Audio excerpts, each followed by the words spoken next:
Hey, welcome to the last half hour of February 2nd.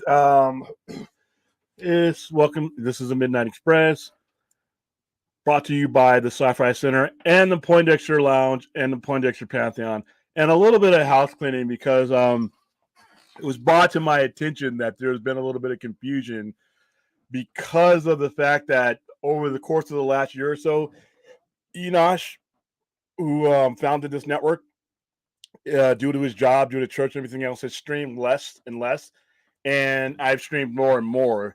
I have not hijacked the Poindexter Lounge or the Poindexter Pantheon. I'm part of it. If you're watching this show right now and there's a little cartoon version of Enosh, that means you are literally watching a show on his network. Now, we also simulcast over to the Sci-Fi Center's YouTube page, and you can kind of see that right in the name there. But no, nobody stole his network. Nobody hijacked the network. Enosh's network has not been hacked into. We haven't, kidnapped Enosh. I do plan on robbing him because he has a lot of toys that I need for the Sci-Fi Center, but that's a different subject altogether.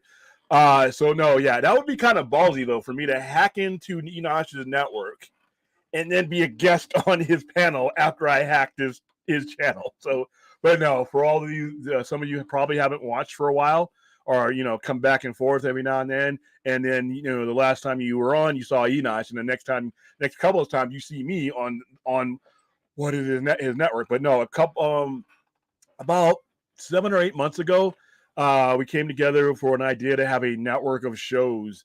That showed different various sides of the pop culture industry, and not just one.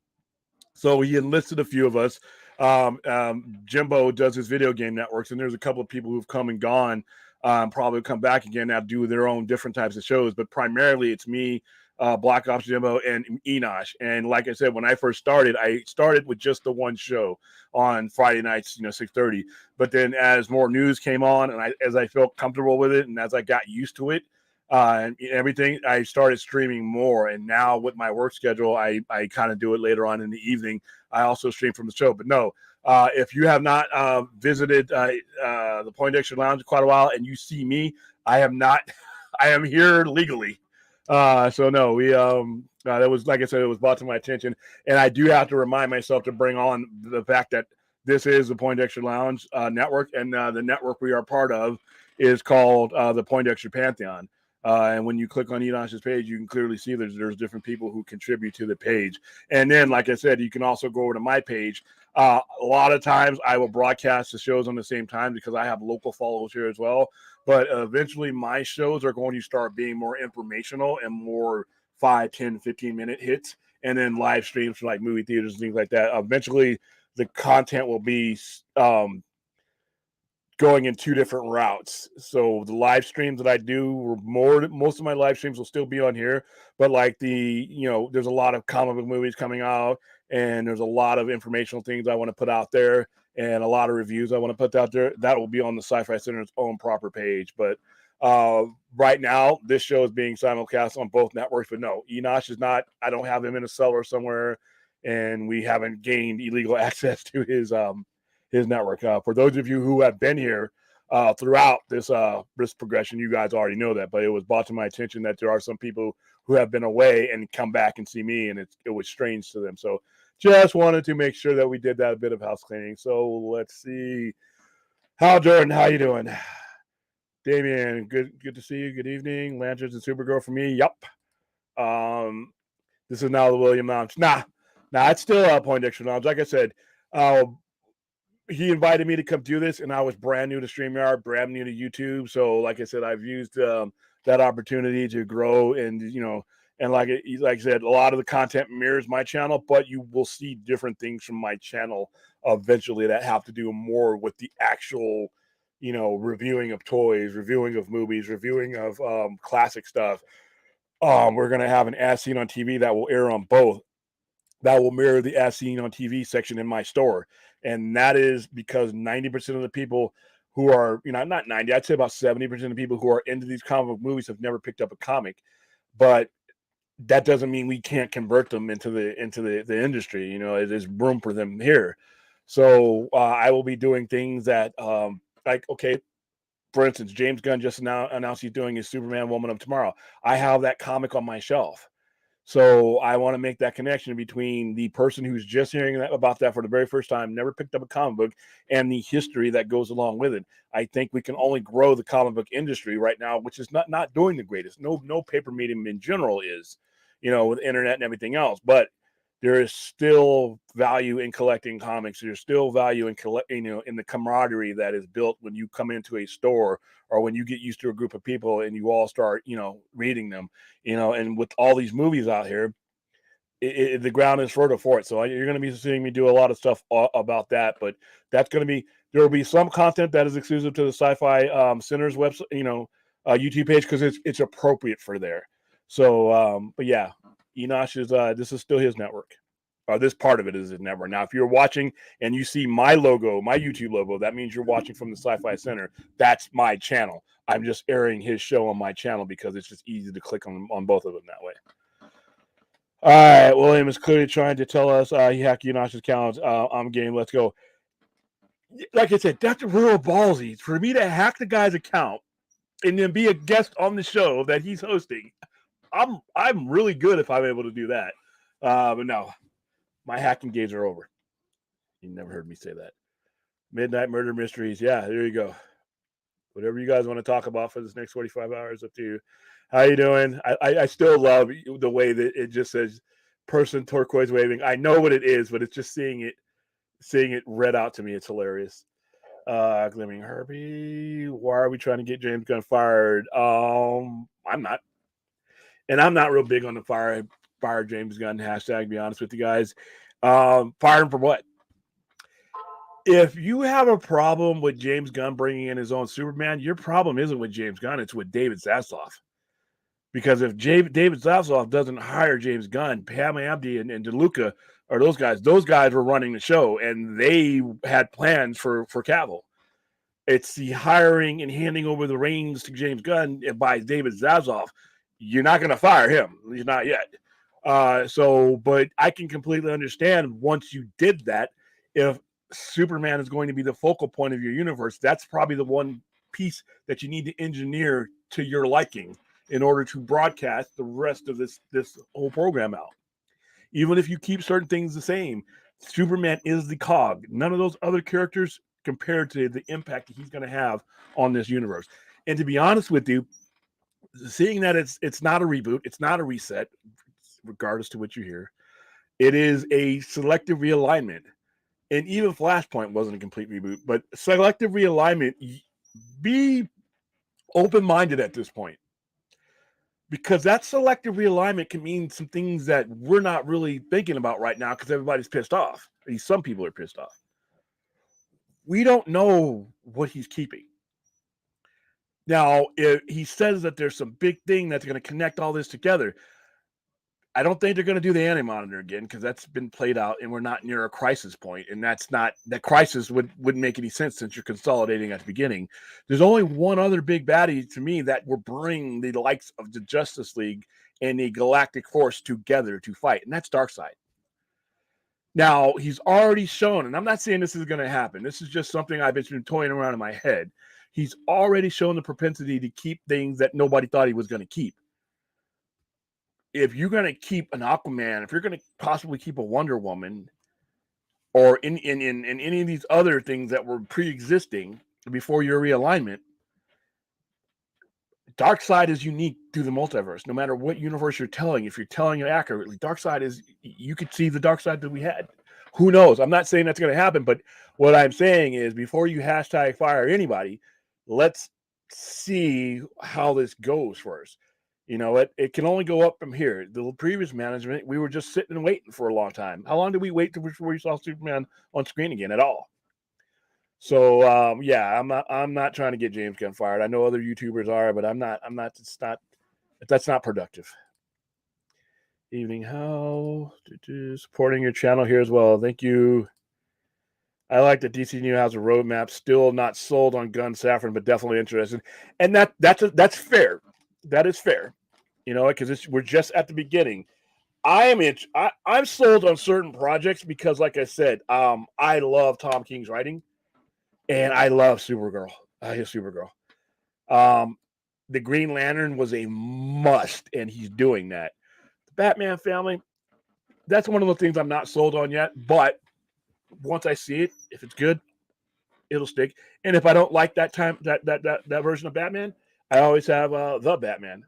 But I think I might like this. I mean, he's a good enough storyteller who I'm going to give him the benefit of the doubt with this one.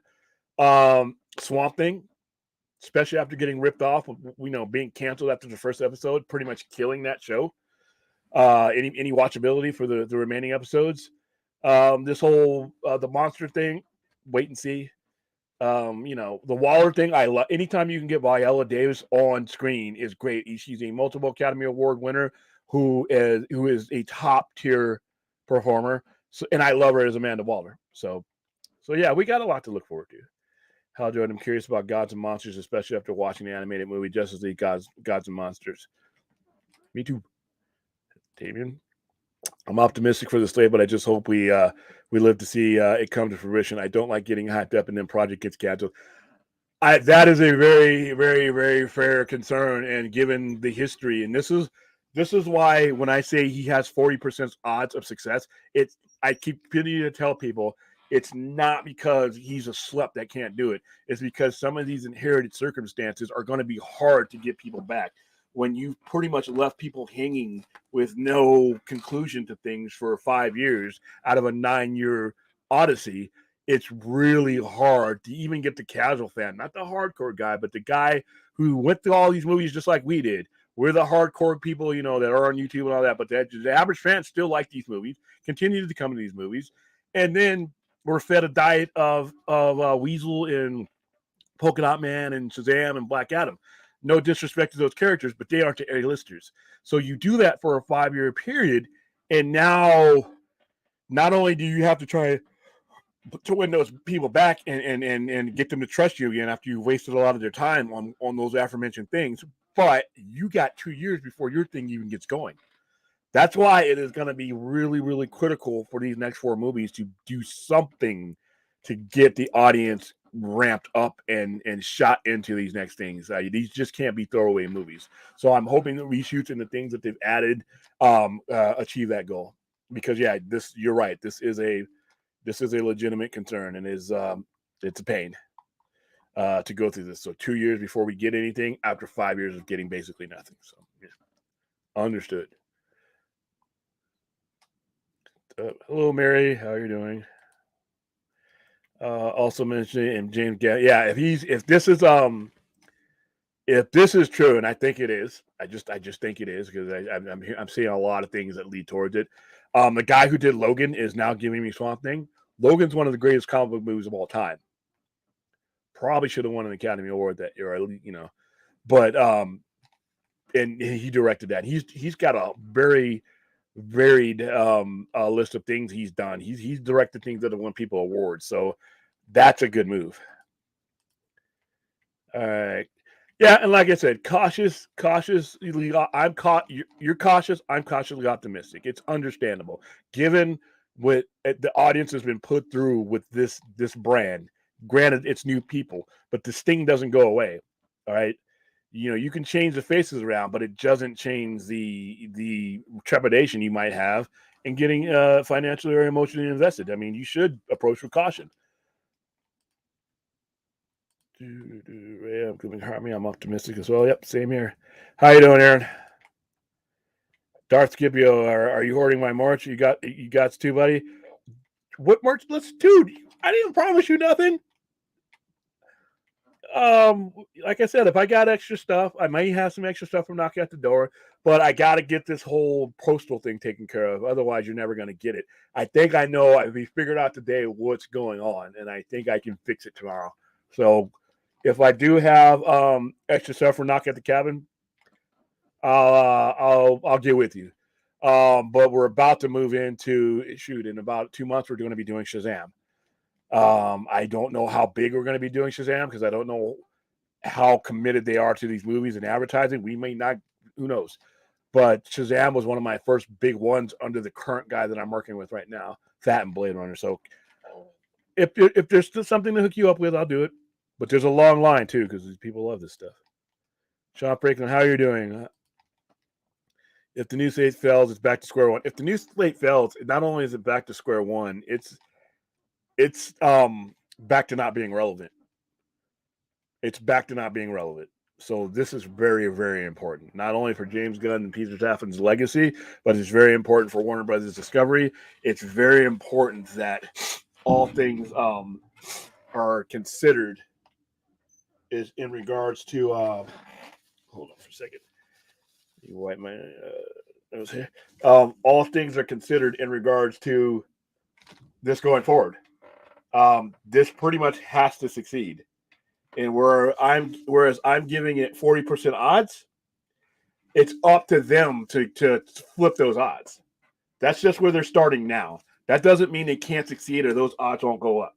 I'm just telling you on February 2nd going into February 3rd, they're at 40% right now. And if you look at what the chat is saying and some of the things that people are bringing up, that is why. Almost none of it has to do with what James Gunn and Peter Safran have done, but the load that they're inheriting. And it's not always fair. It's not fair that they're starting at the bottom of a very steep hill that was left for them, but it's what it is. But like I said, what can turn those 40% odds to 50, 60, 70? Trailers. Information, building on information of Supergirl, building on information of, casting a Batman, getting the right casting for that. Announcements like, say, for instance, Ben Affleck ends up being the director of the Batman movie. So now you have an Academy Award winning filmmaker, a top tier filmmaker who loves the Batman IP. And now he's directing a movie after being kept away from the project for so long. If we start seeing things that were happening before realigned into what's happening further, and that lineage is there, those kind of things can bring up your odds. Pictures, people in costume, all kinds of stuff. How they handle these next four movies. If these next four movies that predated him are handled in a way that jettisons us into that, now he's talking about improving your odds. But the communication, he's going to have to be out in front of this. We need to, with that 6 minutes we got Tuesday, we need that every week. We need to hear from James Gunn every week. And whenever he gets the momentum going up, he needs to be out there the next week continuing that momentum and not leaving it to scoopers, not leaving it to other YouTubers, not leaving it to pundits. If he can maintain that positive momentum with him doing it, then that is that starts to increase your odds. Because like I said before, James Gunn has to be to DC Studios what Steve Jobs was to Apple. It just has to be that way. And he can get us excited about this. He got me excited a little bit for a lot of the stuff, and that was only 6 minutes. So the communication, there's a lot of things that can increase those odds. But right now, at the beginning, we're starting at 40%. And just that he has a plan for Superman, once again, that's going to help. But yeah, I think this is going to be, big, because you're talking about, he's under contract for 4 years. He's got an 8 to 10 year plan, but you would hope that things go well enough to where the bosses are like, you know what, we're guaranteeing you this. And that, as for me, then I know that just because, okay, if Superman comes out and the people who crap in their diapers about every version of Superman not being theirs, and it only makes 400 or 500 million, but it's a great start. There's nothing wrong with the movie. You just got knuckleheads out there. All right. Would I need for Zaslav and the people who've committed to James Gunn to maintain that commitment and not do what the previous knuckleheads did and pull the rug out and leave us with nothing for the last 5 or 6 years? All right. If what he put out is good, then I'm going to need Zaslav to be like, you know what, 400, 500 million. Yeah, I'd like more, but this is where we're starting. All right. And then make adjustments where you need to, but I don't want to, like I said, the last thing we want to do is have some of these movies not be $1 billion movies and people start panicking. So my hope is that David Zaslav turned around and talked to these shareholders and said, this isn't a microwave meal. This is going to take time for us to build revenue, to build trust.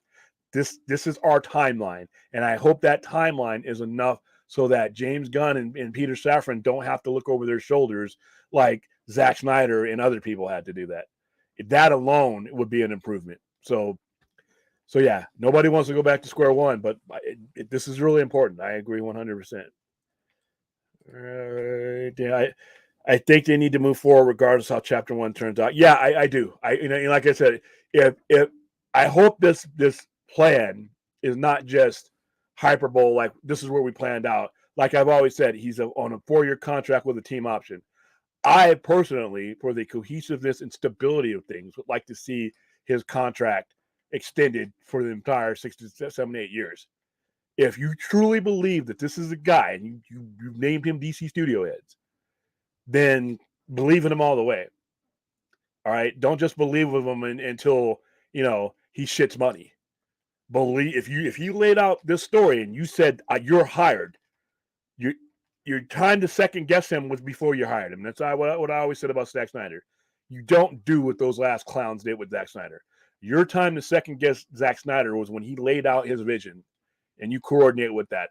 Once he starts getting that ball rolling, you're going to run yourselves over trying to stop that ball, and you're going to make yourselves look stupid.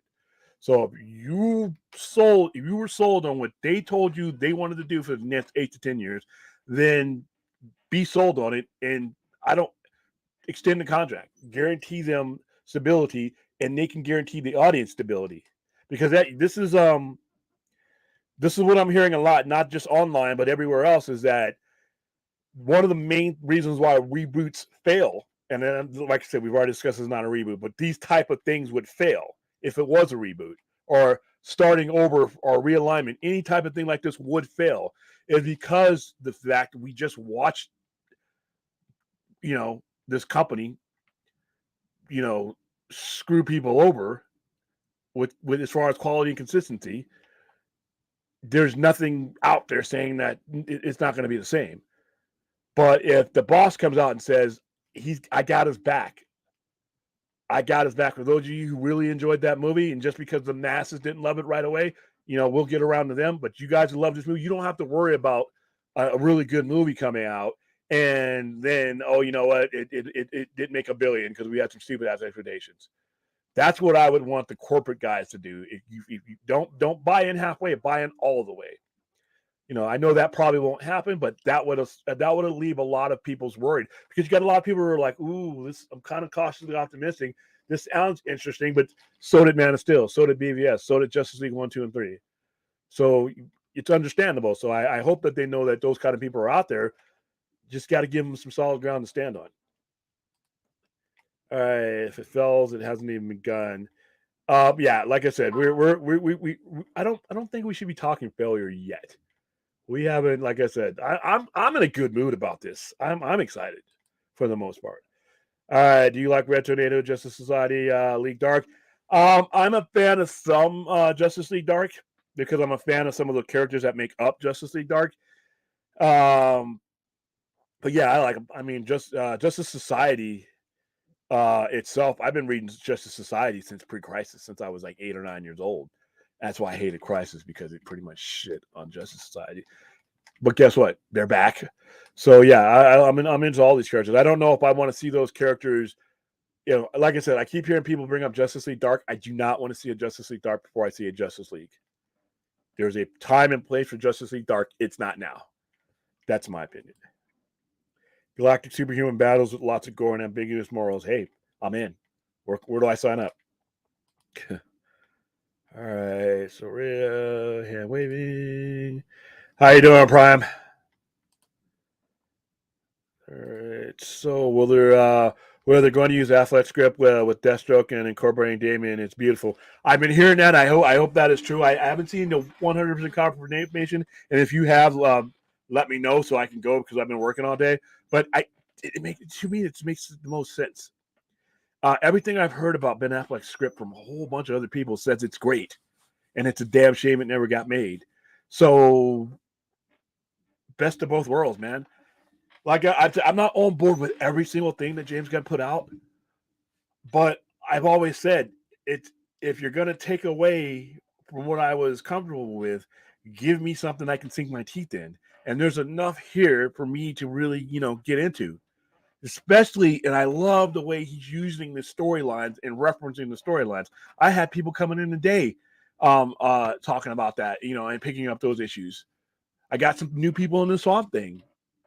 Right? I got people buying the Authority, who for me is a direct-to-quarter comic type of, I didn't have people in it. I don't know how other stores are doing, but I had people coming in talking about what they watched and giving the Authority the chance.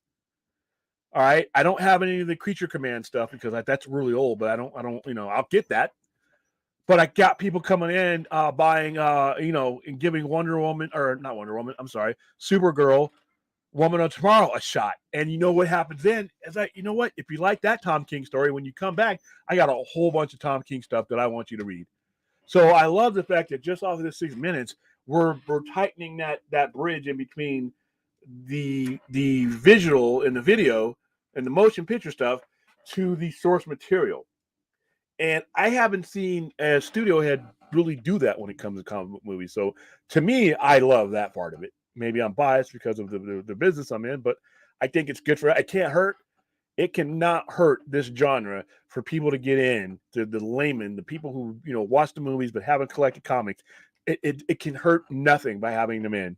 I think it just builds the world and gives them something concrete. It builds our brotherhood, So I'm happy to see that. Prime Godfather, hello Oddfather. Okay, all right. You think James Gunn used Black Lightning and Green Arrow, Red Tornado, Justice Society? He may. I don't think you're gonna. I think you'll see the characters that will make up like the Justice Society Dark. I do not think you will see them as a unit. I think you will see things like, obviously you're going to see Swamp Thing, I don't know what version of Constantine we're going to see, but I would make a good bet that Constantine is going to be part of that. I see these characters being introduced throughout the universe. I don't know if we're going to see a Justice League Dark before a Justice League. That would be weird. I don't think that would be organized, but who knows? But as far as Black Lightning and Green Arrow, any of these characters, the guy gave you Polka Dot Man. Who knows? I'm not going to say he's not. I read his mind and say what he's going to do. I think that I think that you will see those characters eventually over the next 8 years. I don't know when, but yeah, I think you're going to see a lot of obscure characters that you never heard of too. And the reason why he's doing this is because while he is working out the Trinity type characters, the highbrow characters, the Supermans, Batmans, Wonder Womans, all that, he has a lot more creativity with characters you've never heard of. Nobody is going to knock him if the portrayal of Weasel isn't exactly like it is in the comic. Nobody's going to really ride him if if Captain Boomerang isn't exactly like it. And these obscure characters that are in some of these things that he's talking about, that he knows about, he has more of a license with those characters. People are not going to jump down his throat the way they're going to jump down his throat no matter what kind of Superman he is. But it gives him creative license because those characters are seldom used, and he can kind of mold him to his vision. So I think there's no character that's off the table. Can the budget remain modest on a project? It won't. If you think that they're not going to spend money on this, you're crazy. And anybody who tries to utter the words, this is going to be low budget because Warner Brothers is broke, even though that's complete bullshit. Just stop them. If the sentence is going in that direction, just stop them and change the subject. All right, they're going to spend the money on the things that mean things to them. You get what you pay for. You are not getting a pick and save Superman. You are not getting a Circle K Batman. All right. They are not going to embarrass themselves and put their legacy on the line with cheap shit. It's just not going to happen. All right. Now, some of the other characters that are not like, that are not well known may have, appropriate budgets, but they are not going to put out low budget Trinity characters. And for the most part, there's no way. Remember, they're fighting for even though they don't need to be copying Marvel, they are fighting for the same demographic that Marvel and video game movies and Last of Us, all these things that are on all these formats, they are fighting against all that. Even Last of Us is theirs. But that's what I mean. The standard is set. You can't put out The Last of Us, House of the Dragon, and then put out some cheap shit. It's just not going to work. And if you're looking at Marvel and what they're putting out and what they're spending, the production quality, it has to be at a certain level or you're going to get laughed at. It just can't happen. Oh, where are they going to get the money from? Like I explained last night, studios don't pay for most of this. The money's fronted and borrowed by put forth by investors who then charge interest and then get back, deals and things like that, percentages of other things, and then they get that money back. So when it costs, so Dune, even though they don't have Legendary anymore, they'll get someone else. But let's look, Legendary footed the bill for 75% of the movies that Warner Brothers distributed. All right, they did that, and then they made their money back plus whatever interest and everything else. So if they put in, so Dune, say Dune costs 150 million, right? So Legendary puts out 100 million. So the studio is putting out 50 million, which is really nothing for something that big. So the money that's made back from the box office, once they pay those guys back, then they clear their profit, production budget, all that stuff. But other people, other investors put together the money to front these things, especially when they're high visibility projects because they know they're going to at the very least make their money back. But even still, Warner Brothers has other ways that they can put together packages to get money. They wouldn't be announcing things if they didn't have the money for them. I don't think Zaslav. If you look at Zaslav's history, he doesn't really, he's not into the shell game. It doesn't appear. And yeah, he ran cheap stuff over in Discovery. That's because that's what Discovery was. You're running Warner Brothers now, and he has prioritized these IPs. So they'll find the money to do these things right. You're not going to get a pick and save. And if they are doing a pick and save, this is dead before it begins. Because no fan, even a casual fan, is going to go for low budgets on Superman, low budgets on Batman. Batman, you can get away with a lower budget than a Superman because it's more grounded and more practical effects. But when you're talking Superman, if you're going to do Superman the way I think they're going to do Superman, you're talking decent sized budgets. You might save on an unknown actor, but even still, it's the effects that drive it up. So no, there's not going to be a modest budget for those. There might be modest budgets for like the Monster Squad thing that he's doing and things that, but for like Paradise Lost on HBO Max, you are not going to put a modestly budgeted Paradise Lost on HBO Max. Not with Last of Us on there, not with House of the Dragon on there, not with Game of Thrones on there. No. They're not gonna go yard sale mentality with all the standard. The standard has been set. So, but no, I don't think that's gonna happen. Easy to Prime. We don't know anything yet. Yeah, like I said, I'm leaning towards that being the case as far as that Ben Affleck goes, and I'm leaning towards that script, but I don't have any concrete thing to go on yet.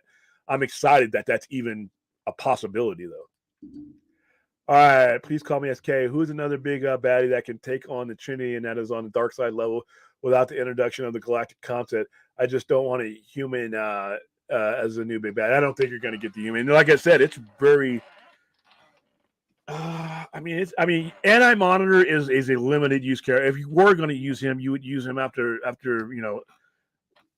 That's just not a character I think they should use. I don't think they're going to use.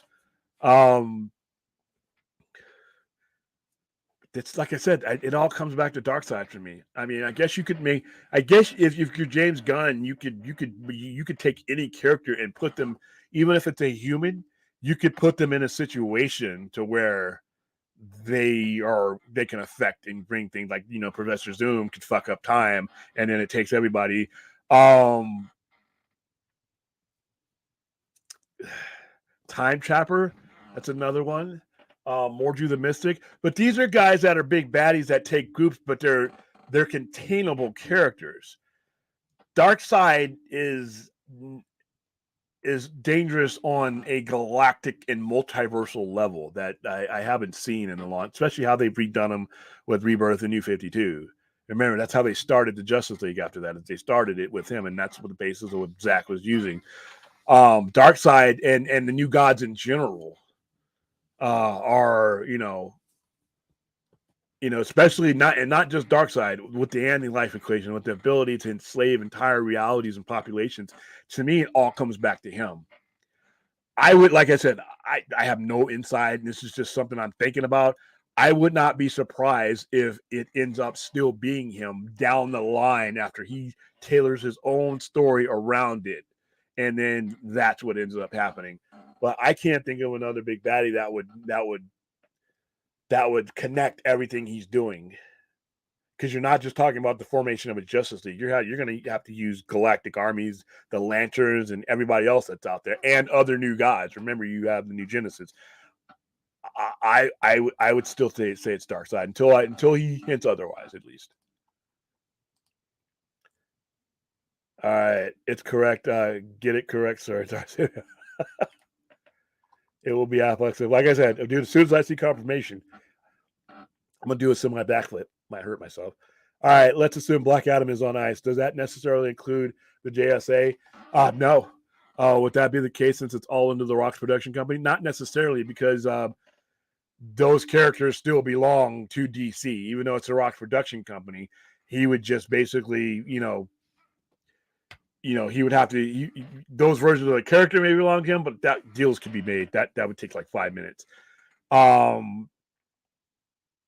I don't really think. I mean, a lot of people like to blow shit out of their ears and say, "Well, Black Adam's done. It's finished. It failed at the box office." He didn't say that. In the immediate sense, he has no place for it now, but that doesn't mean further down the line as his story grows. That's what I tried to tell people last night. Don't make assumptions based on your opinion alone. Take a look at the big picture. Don't just listen to the bits and pieces he has said and what he gave us on Tuesday. Look at what's not there. Look at what hasn't been said. All right. So I think it's really critical for us not to jump to conclusions about Black Adam, JSA, or anything else. The fact that he's not rebooting the entire thing, it means he could use whatever the hell he wants to. It's all DC films. All right. I wouldn't even go as far as probably goes. We just don't know at this point. That's what I said. Father Prime. Okay, you guys are at each other there. All right, Mangold is one of Gunn's architects, and Mangold will be handling the Swamp Thing. I looked at what Mangold was on his Twitter thing, and I've seen some stuff posted. I'm going to lean towards that it's him, but I'll wait for an announcement to really put it out there. But I wishful thinking, I really want it to be him. James Mangold is great. All right, yeah, I know why they killed Dr. Fate, but on the other hand, why? Because they wanted the plan was to use someone else as Dr. Fate. Dr. Fate is the power in the helmet, and he was just one of the caretakers of it. All right, Alan Moore, Swamp Thing. Ooh, that'll piss off Alan Moore. Alan Moore, if in case you don't know, doesn't want any of his stuff being adapted. It's too bad, by the way, because his shit is good. V for Vendetta, if you guys haven't read that, is great. Killing Joke is great. Watchmen is obviously legendary, and the interpretations of those that have been put on screen have been great. I don't know why he hates this stuff. Prime, he could do some good work for Swamp Thing. The Protector of the Green needs major yeah, especially after that. Then that series was really good. Get fucked over. I like the approach of having smaller baddies lead up to the introduction of the big lead, like the Furies and Big Barda intro. Yeah. But see, here's the thing, though, and you really don't need to. Once you see Steppenwolf, you know what's coming. It's like when you first see the Silver Surfer, you know what's coming. So you could build up the Darkseid if you wanted to all over again.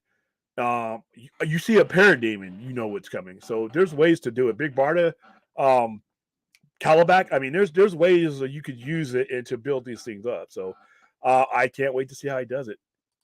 I know who you meant. What will the box office determine what DC's Not much, because these movies were pretty much already in post production. By the time even Zaslav took over, most of these things were already done. Now, I mean, because there's really he's already changing his direction. They've already committed to the direction of James Gunn, so I don't think these movies are gonna, depending on what kind of announcements or what gets out about how these movies are tied to what's coming next, that could actually help the box office. But right now, they're probably taking a hit. Not a hit, but they're not. If these movies are perceived as just, gap fillers, then it could hurt their box office.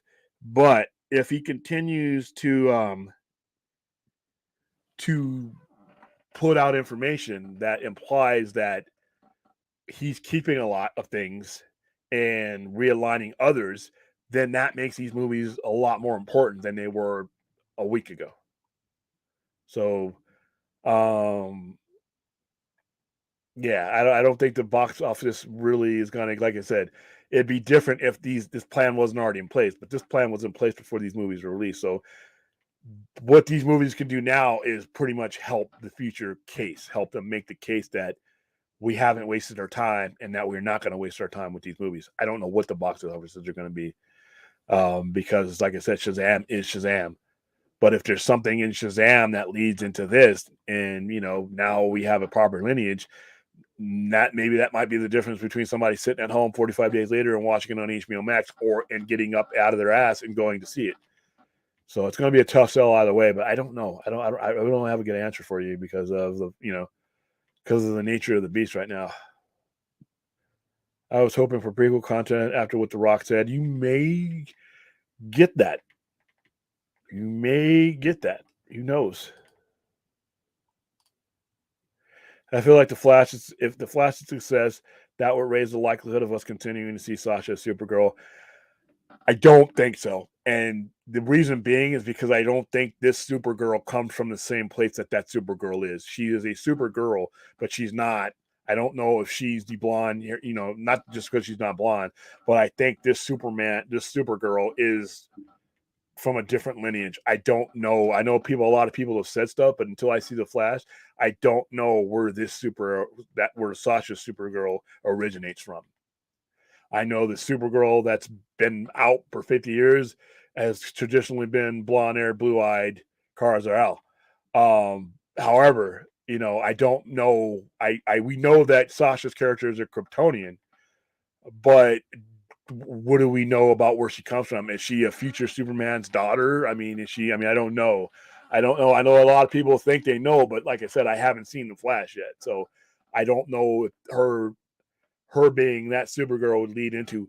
It could very well be, that, but I don't know yet. I don't know enough about the Supergirl that's going to appear in the Flash versus the one that might be casted for Supergirl World Woman of Tomorrow. All right, I'm still not sold on Sasha Supergirl. Something about her just doesn't sit with me. Yeah, like I said, I'm going to hold out judgment for that one. Please call me SK. The Flash will give us an idea of the Trinity's employment status with WBD, at least Ezra's fate. But I think that dream died in Elseworlds. Gunn called it Whedon's Justice League even. No, that doesn't mean anything. That doesn't mean anything at all. I mean, the Trinity's employment status is going to be, that's not going to lead anything to it because he's already set forth on his plan, regardless to how these movies do. So, and as far as Elseworlds, nothing has died in Elseworlds. We haven't even begun Elseworlds yet, as far as things he may use that don't take place in his main storyline. Let's not get ahead of ourselves. We're not future tellers. All right. And he hasn't put out enough solid information for us to do anything but play a really, really painful guessing game that, like I said, we are not very good at. All right. Us fans are horrible at this guessing game, especially when it comes to DC. We may hope for an outcome, but so far, everybody's gotten this crap wrong. Everybody's gotten this wrong. So let's not assume anything, from the bits and pieces that we got. All right. I mean, 2 weeks ago, people were shitting out of their mouths about a full reboot, and we're not getting that. So let's be careful before we start assuming things. I think we'll do our stress and our enjoyment a lot more good if we just take it as it comes. Where should the TV series prioritize their costs? It depends on the TV series that we're talking about. If we're talking about a Green Lantern, it's going to be heavy on visual effects. In any of it's going to be visual. It's superhero genre. Most of the priority is going to be on visual effects. You may see a star or two, headlining these things, but even still, if it's an HBO Max TV show, don't worry about that cost.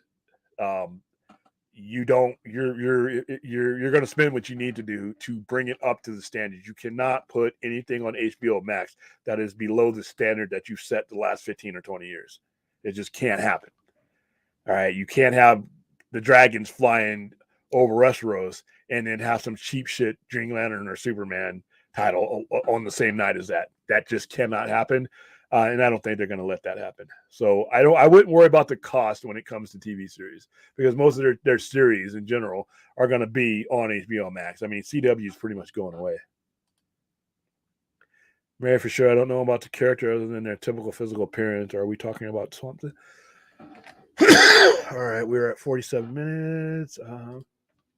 William, see, hold on. I should be the first in line. I don't like what you're saying, William. I'm Darth Vinny Barbados. Hey, sorry, dude. It is what it is. I agree. I think Gunn is a wait and see mode on Flash. When you say wait and see, I think as far as like the kind of money it makes, will it go on? Will you see another Flash? Will you see Ezra? I've heard people say, well, they're never going to do Ezra. He's too much. Bullshit runs. Money talks. All right. And I know, as much as I love a particular person I watch every day in the morning, some of these pundits are so separated from what the average fan would be. The average fan, I don't care if they know about everything Ezra Miller does, they are not obligated to care. All right. They don't share everyone else's uncomfortabilities and morals. I continue and will continue to bring up Deshaun Watson with his $238 million contract and his contract being engineered around his suspension for sexual assault allegations. All right. Didn't did the fans boo Deshaun Watson when he no, they didn't.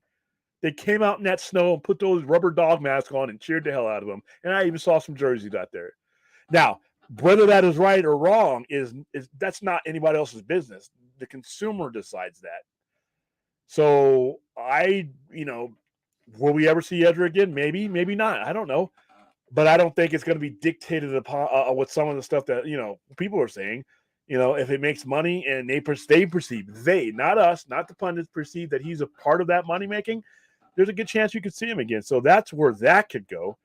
But as far as I already think that they have their plans for what they're going to do after Flash. I don't think they would be going. They're not going to be reacting to the Flash's box office. They've already gone beyond Flash. So the only thing that might change anything is if there is another Flash amongst that. But as far as their plans for Flash and wait and see, the wait and see is not happening. They're going forward as far as their narrative goes, at least. Well, at San Diego Comic-Con, we'll get the full slate and come casting. No, they're not waiting till Comic-Con. We're in February. They're not waiting 5 months. They don't have that kind of time. I would make a good bet that you're going to start hearing casting coming out in the next 2 or 3 months. You cannot waste chunks of time and kill whatever momentum you do have by waiting to Comic-Con.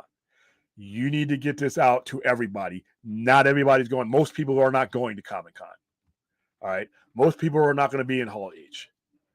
So whatever he's about to put out as far as casting goes, I don't think we're waiting 5 and 6 months to hear that. That would be foolish.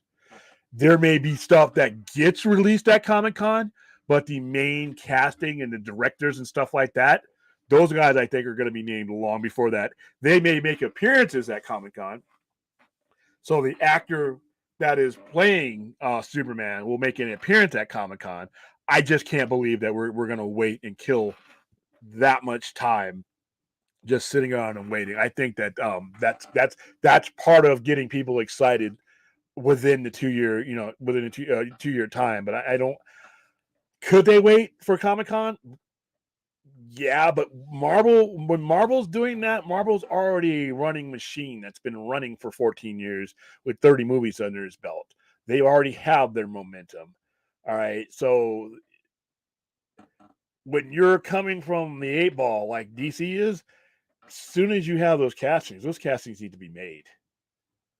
Have your party at Comic-Con, but shit, Comic-Con is damn near headed into late June, mid-June, July. We're in February, so you need some time in between then to be making some of these announcements. I would be shocked. I could be 100% wrong, but I would be shocked if they waited another 6 months to make casting announcements. Not saying that Comic-Con is not going to be big for them, but I don't think they're going to. I think this information is going to get out. And, like I said, the hype train for what's happening needs to start now. It actually needed to start a few months ago. But right now, every day from now until 2025 needs to be one step closer to running faster towards this project as far as getting fans excited. And I don't think announcing projects and then waiting another 6 months to announce anything else is good for the project. But that's just me. All right, major red flag. I hope I'm wrong. What is the major red flag?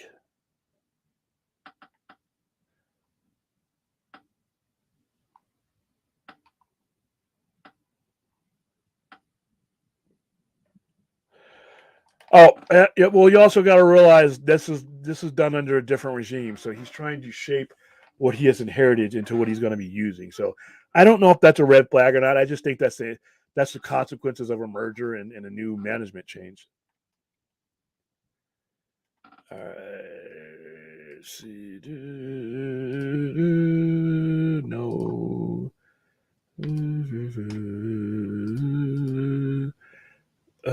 Major flag. Prime Godfather. Any Comic-Con even go this year? Oh, they're definitely, they got to be doing San Diego Comic-Con this year. They did it last year.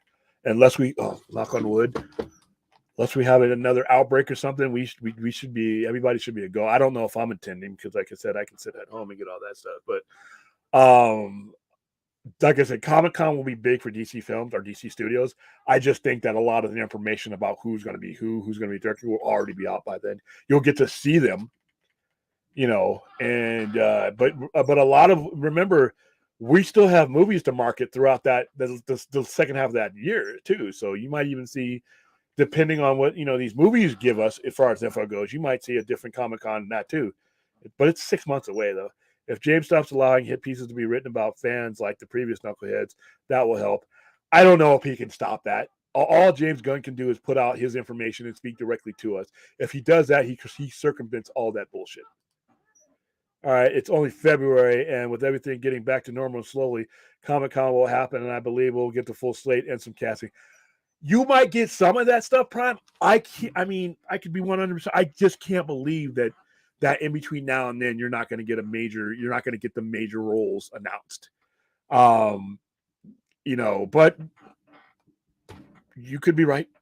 I just can't believe that they would, that they wouldn't pace themselves to the point. Like I said, have them all there in Comic-Con and have some announcements made, like the last part of the slate and some of the casting at Comic-Con. But going into Comic-Con, some of the stuff I think needs to be casted.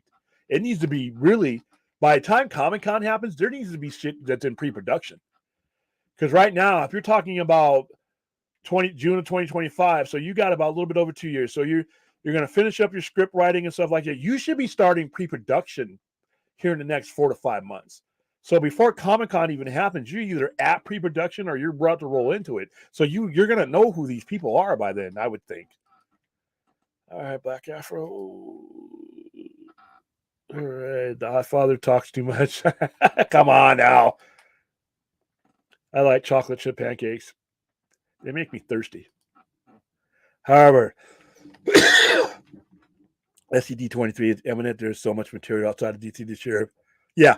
And finally, we're going to go into a Comic-Con, if you're a DC fan, with really something to look forward to. This, regardless of what's known by the time Comic-Con happens, it's going to be a special time. It's going to be a positive time. I mean, because the last 4 or 5 of them, as far as DC goes, has been bullshit. So,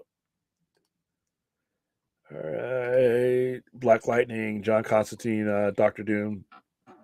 Depends on who's writing them. To be honest with you, they definitely need an injection of funds. I think a lot of TV content will be lower budget.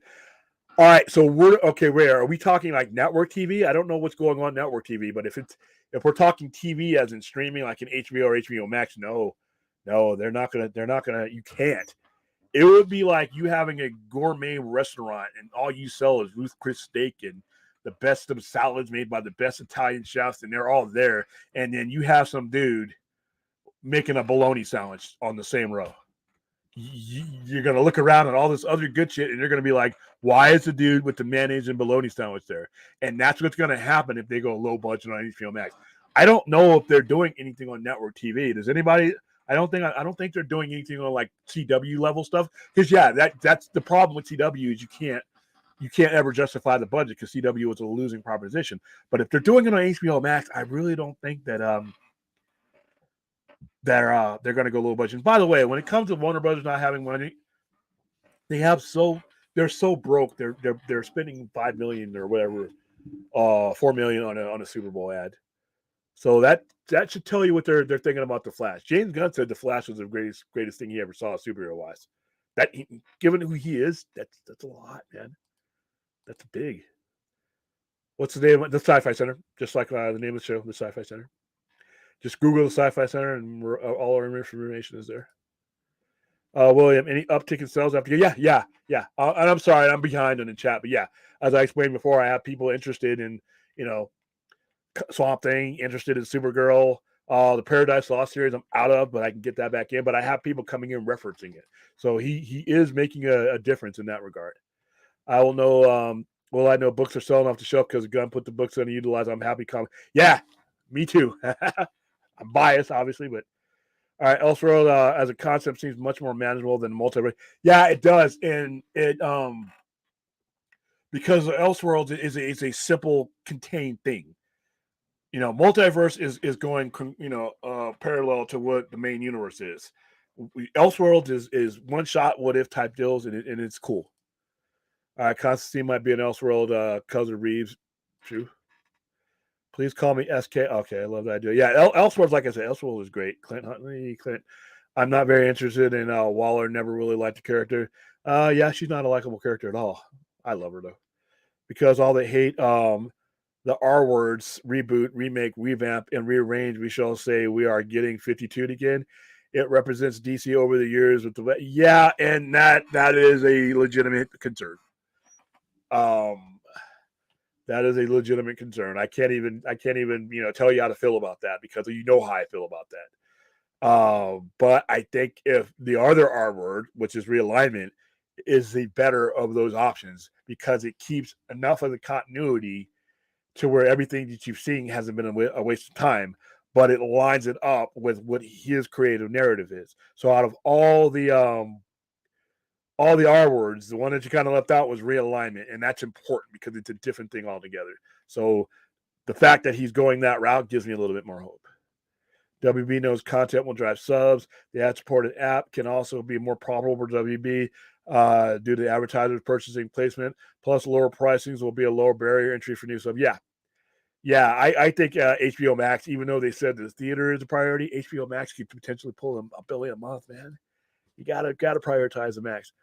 Right, I'm pointing about your budget. Yeah, it's just you just can't. You're not going to do pick and save.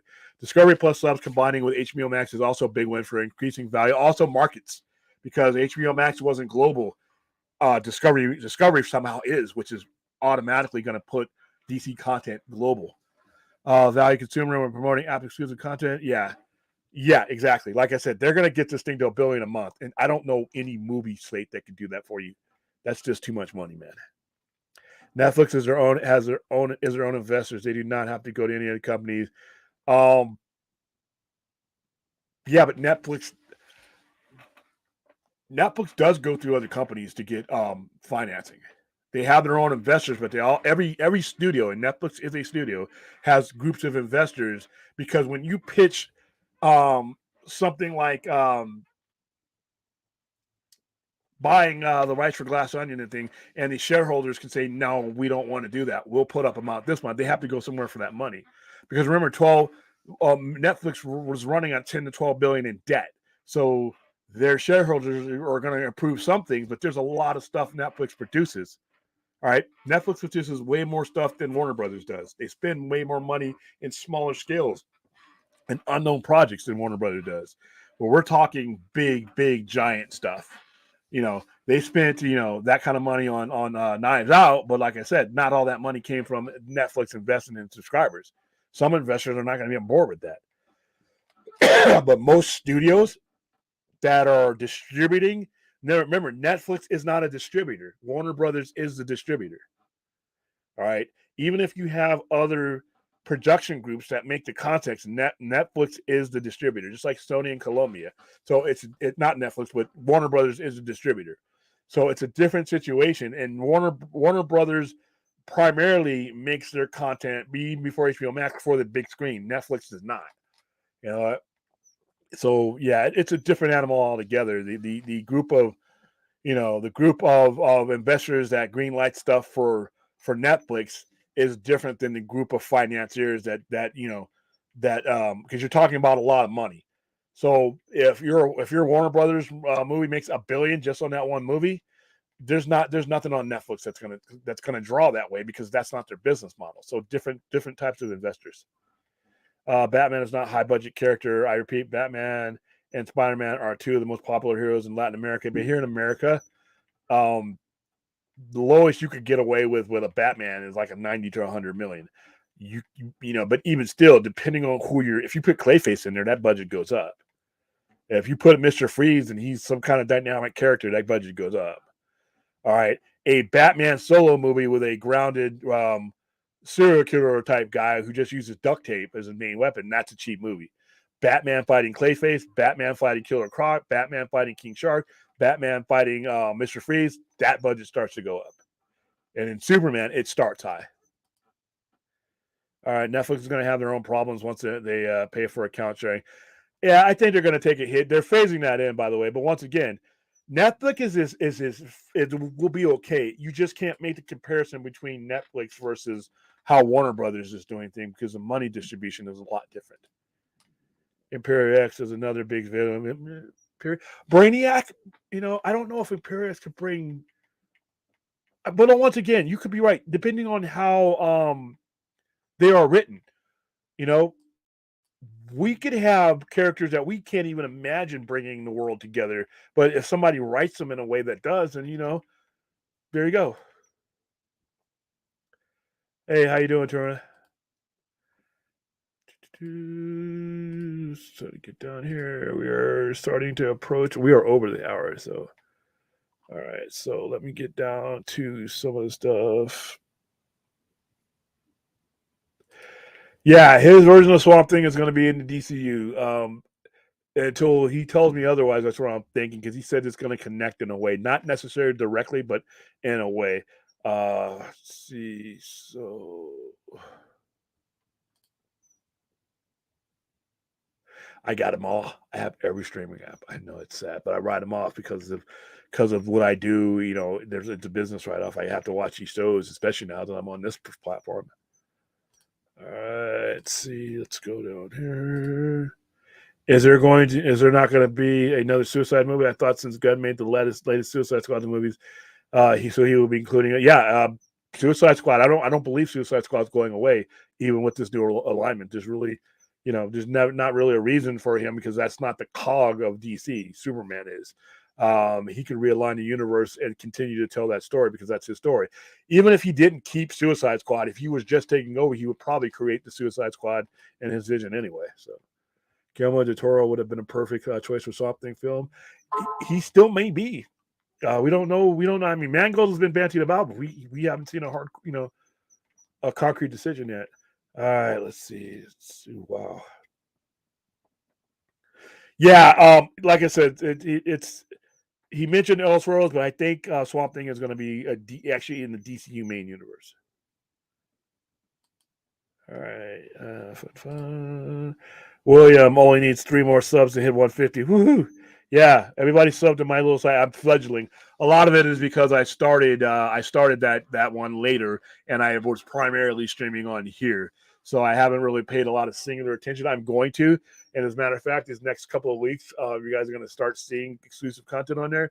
But primarily, I've been trying to fill in the gaps while Enosh has been busy, doing his thing, cutting my teeth and getting used to being a streamer. So yes, please head over to my little corner of the woods. It's in my name. The Flash changes that. If the Flash changes everything, is Barry the only one who will know? Does he remember Ben Affleck? It depends on it depends on how it's written. If it's written that he's doing this alongside the timeline, then he would remember. If something happens and he ends up doing something to where he runs himself out into a timeline that he's restructured, then he could not remember. It all depends on what James Gunn decides to write. All right, I got what you meant. This new slate's make me yearn for Sasha Callie's female suits even more than ever.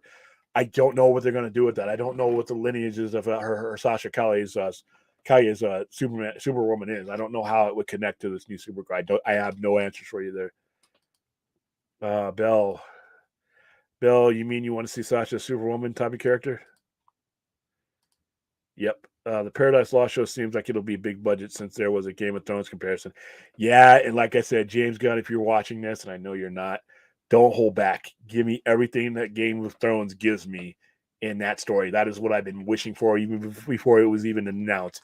I was wishing for an Amazon or Wonder Woman story where they go full on blood, guts, give me blood and sand, Spartacus. That's what I want to see. Please don't give me a PG-rated thing on HBO Max. Don't do it.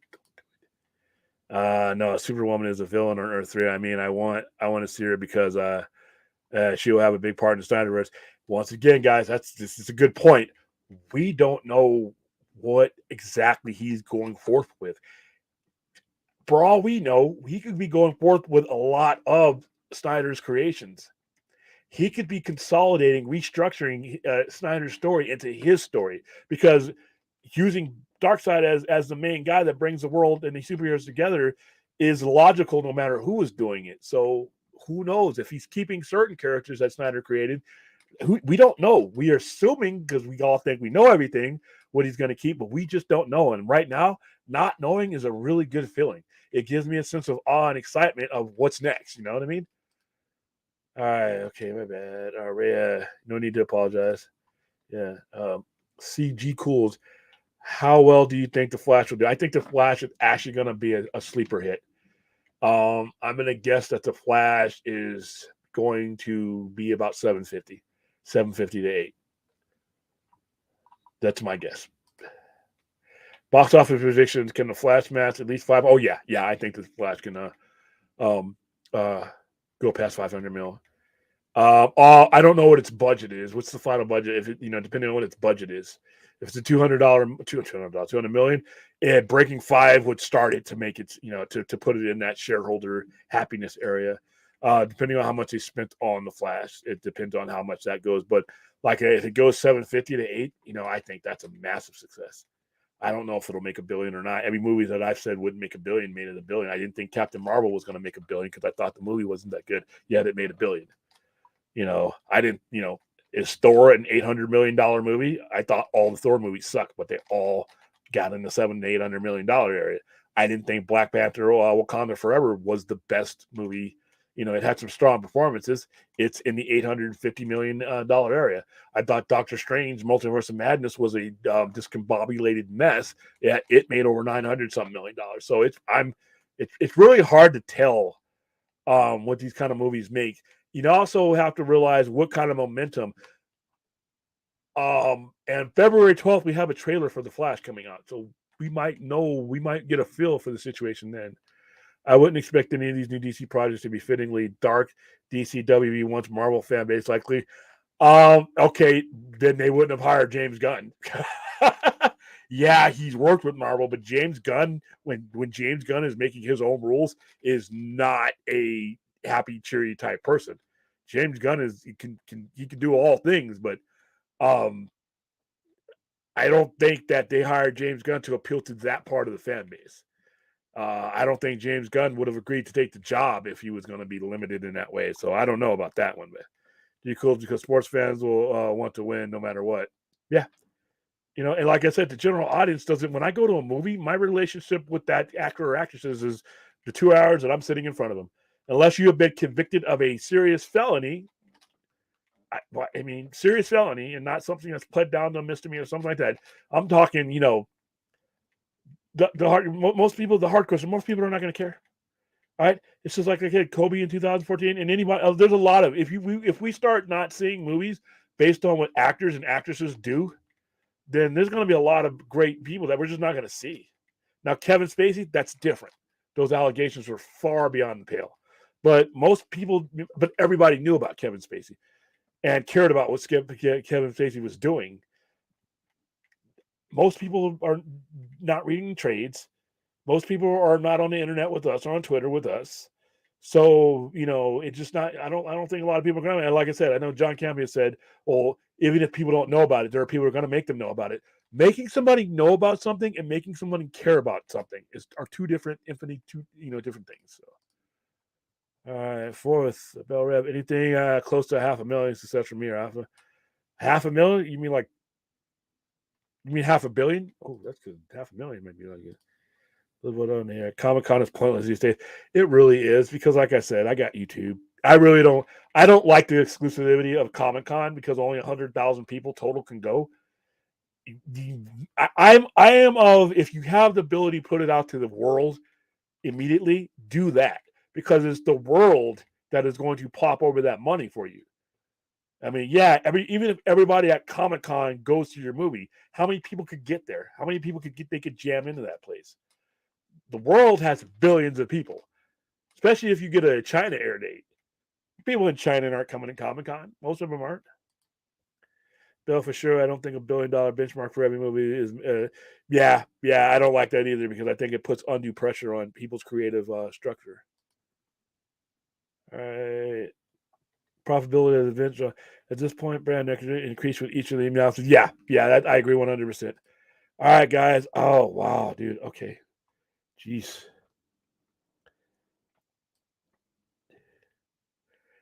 All right, that is about it for me because I got to cut this off. We're at 114 minutes. It's supposed to be 45.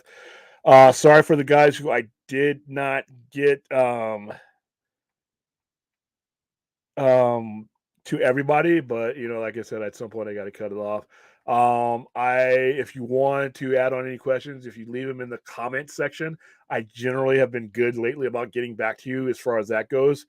So if you have something here that I wasn't able to get to, I will get back to you guys within the comment section. But you can also message me. But yeah, that is the Midnight Express for this February 2nd / February 3rd.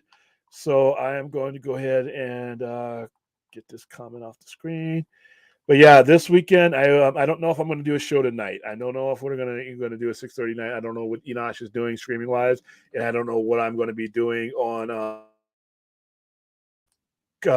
customer wise today. So it will I'll probably determine later on this evening. I will, if I don't do one at 6:30, I will do one later on in the evening.